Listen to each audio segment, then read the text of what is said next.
Kiamat pangan menjadi tantangan besar Prabowo. Indonesia menghadapi ancaman serius dalam sektor pangan yang berhubungan langsung dengan stabilitas nasional dan kesejahteraan rakyat. Laporan terbaru memperingatkan bahwa krisis pangan global semakin mendesak, dengan 282 juta orang di 59 negara sudah menderita kelaparan akut pada 2023, meningkat 24 juta dari tahun sebelumnya. Konflik berkepanjangan di Gaza, Sudan, dan wilayah Afrika lainnya memperburuk situasi, membuat ribuan orang berada di ambang kelaparan ekstrim. Perubahan iklim yang menyebabkan cuaca ekstrim dan krisis ekonomi pasca pandemi semakin memperburuk situasi ini. Bapak Prabowo Subianto telah menegaskan komitmennya untuk memperkuat sektor pertanian sebagai prioritas utama. Beliau secara eksplisit menyampaikan bahwa swasembada pangan merupakan prioritas dasar, seiring dengan potensi perang yang bisa berdampak pada rantai pasokan pangan global. Akan tetapi, dengan meningkatnya ancaman global, langkah yang diambil Indonesia harus lebih dari sekadar retorika.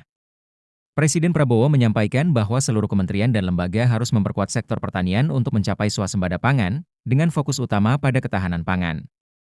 Program-program seperti pemberian makanan bergizi gratis untuk anak-anak dan ibu hamil merupakan langkah penting untuk memastikan kecerdasan dan kesehatan generasi mendatang. Menteri Pertanian Andi Amran Sulaiman telah menyiapkan strategi intensifikasi dan ekstensifikasi, serta proyek cetak sawah di daerah seperti Merauke, yang diharapkan dapat mendongkrak produktivitas pertanian. Laporan dari UNICEF dan World Food Program menekankan perlunya tindakan global yang terkoordinasi, termasuk solusi jangka panjang untuk mengatasi akar permasalahan kelaparan. Tantangan besar menanti Presiden Prabowo. Krisis pangan adalah masalah multidimensi yang membutuhkan perhatian mendalam. Pengalaman negara-negara maju menunjukkan bahwa modernisasi teknologi pertanian adalah salah satu solusi untuk meningkatkan produktivitas.